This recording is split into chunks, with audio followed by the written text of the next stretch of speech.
আমাদের দেশে প্রচলিত একটি কথা রয়েছে, আগুনে পুড়লেও অন্তত ভিটে এবং জমি জমাগুলো থেকে যায়, কিন্তু নদীতে ভাঙলে ভিটে মাটি জমি জমা সহ সব কিছুই নদীর গর্ভে বিলীন হয়ে যায়, নিঃস্ব হয়ে পড়ে এই নদীর তীরবর্তী এলাকার মানুষজন। প্রিয় দর্শক, আমি সাধারণ বিশ্বাস সোনা বাংলা নিউজের পক্ষ থেকে আপনাদেরকে জানাচ্ছি স্বাগতম। দর্শক, আজকে আমি আছি মানিকগঞ্জের শিবালয়ের সোমেশঘর তেওতা এলাকাতে। দর্শক, আপনারা জানেন এখানে নদীতে যমুনা নদীতে পানি বৃদ্ধির সাথে সাথে এই এলাকাতে তীব্র নদী ভাঙন দেখা দিয়েছে। বিগত এক সপ্তাহে প্রায় 10-15টি ঘর বাড়ি নদীগর্ভে বিলীন হয়ে গেছে অসংখ্য গাছপালা।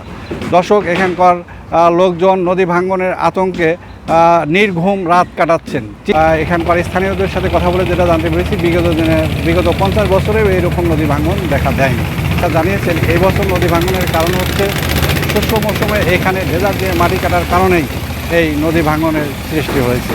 দর্শক, এখানকার যে নদী ভাঙনের চিত্র সেটি আপনাদেরকে দেখানোর চেষ্টা করব, কথা বলবো এখানকার স্থানীয়দের সাথে। সে পর্যন্ত আপনারা আমাদের সাথেই থাকবেন।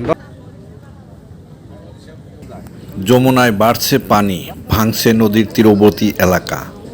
শুষ্ক মৌসুমে মাটি ব্যবসায়ীদের ড্রেজিংয়ের কারণেই এরকম অবস্থার সৃষ্টি হয়েছে বলে জানিয়েছেন স্থানীয়রা। পানি যখন কম থাকে তখন ড্রেজিং করে খনন করলে যখন পানি বৃদ্ধি পায়, বর্ষাকাল আসে, তখন এই পানির স্রোত এটা এসে আমাদের ভিটা বাড়ির সাথে বাড়ি লাগে।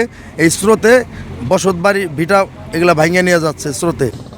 তীব্র নদী ভাঙনের কারণে তীরবর্তী এলাকার লোকজন তাদের ঘর বাড়ি সরিয়ে নিয়েছেন। বিগত কয়েকদিনের ভাঙনে 10-15টি বাড়ি এবং বহু গাছপালা নদীগর্ভে বিলীন হয়ে গেছে। মনে করেন এখানে আমাদের 90 ডিসিমিল একটা জায়গা ছিল, ওটা কিন্তু নদীতে বিলীন হয়ে গেছে। ওখান থেকে আমরা সরে গেছি সবাই। এরপরে এখানে দুটা বাড়ি, একটা হাজরা, কবির খা, এই দুটা বাড়ি বলতে কিছুই নাই, এরা খুবই অসহায় মানুষ। শোক ভাঙনের ভয়াবহ চিত্র আপনারা দেখতেই পাচ্ছেন। এটি ছিল রান্নাঘর, ঘরটি সরিয়ে নেওয়া হয়েছে, খালি ভিটা পড়ে রয়েছে। নদীতে বিলীন হয়ে গেছে অসংখ্য গাছপালা। এরকম অন্তত 50-55 বছর হলে এরকম ভাঙনই ছিল না। এইমাত্র যে এখান থেকে মাটি ডেজার্ট কাটা খননের জন্য এখান থেকে রাস্তা হয়ে গেছে, যার জন্য ধরুন এই নদীটা এরকমভাবে ভেঙে যেতেছে। আগে থেকে বস্তা ফেললে হয়তো তাদের ঘরবাড়ি এভাবে সরাতে হতো না বলে জানিয়েছেন স্থানীয়রা। আর এই বস্তাগুলা বাবা যদি আপনারা কিছুদিন আগে দিতেন, আমাকে বাড়ি ঘর ভাঙচুর হইতো না, গাছপালা সব চলে গেল নদীতে, সর্বহারার মতো আমরা পড়ে আছি। এখানে ভাঙ্গনে আমার দাদাও দেখে নাই, আমার বাবাও দেখে নাই এবং আমরাও দেখিনি। রীতিমতো 2-4-5-7 বছর ধরে এই যে ডেজার্ট দিয়ে বালি ফেলানোর কারণে ওই নদীর পানি ডেজার্টের সাথে আসে, বালির সাথে ওই বালিটা ভিতর দিয়ে যাইয়ে মাটি নোনা হয়ে গইলে তারপরে এই যে এখন আমাদের এই যে বছর 2 ধরে এই মতন ভাঙতেছে। এবার আমাকে বাড়িঘর সব নদীতে গেল, আমাকে সরানোর মতন কায়দা নেই। টিউ চলে যাচ্ছে নদীগর্ভে। শুধু শুষ্ক মৌসুমে ড্রেজিংয়ের কারণেই এই অবস্থার সৃষ্টি হয়েছে বলে অভিযোগ করেছেন স্থানীয়। আসলে আমি একজন সংবাদকর্মী, আপনারা জানেন তো। আমাকে এখান থেকে অনেকেই ফোন দিয়েছে যে এখানে ভাঙনের সৃষ্টি হয়েছে এবং ব্যাপক আকারে একটা ভাঙনের সৃষ্টি হয়েছে।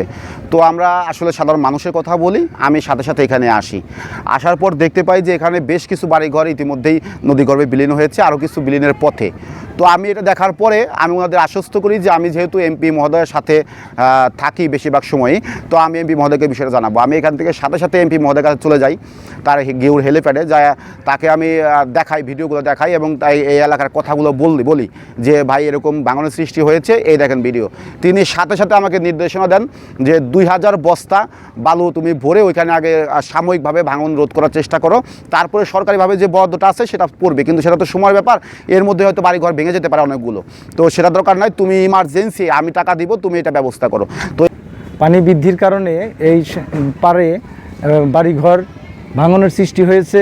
আমরা ইতিমধ্যেই মাননীয় সংসদ সদস্য সালাউদ্দিন মাহমুদ জাহিদ ভাইকে আমরা জানিয়েছি। জানার পরেই উনি এই তাৎক্ষণিক ব্যবস্থা নিয়েছেন নিজস্ব অর্থায়নে।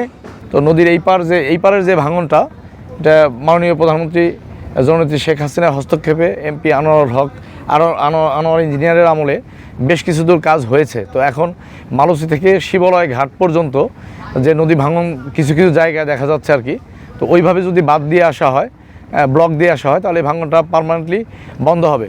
তো আমার নিজস্ব অর্থায়নে নিজস্ব উদ্যোগে আমি আমার বানবাসী মানুষের পাশে এসে দাঁড়িয়েছি।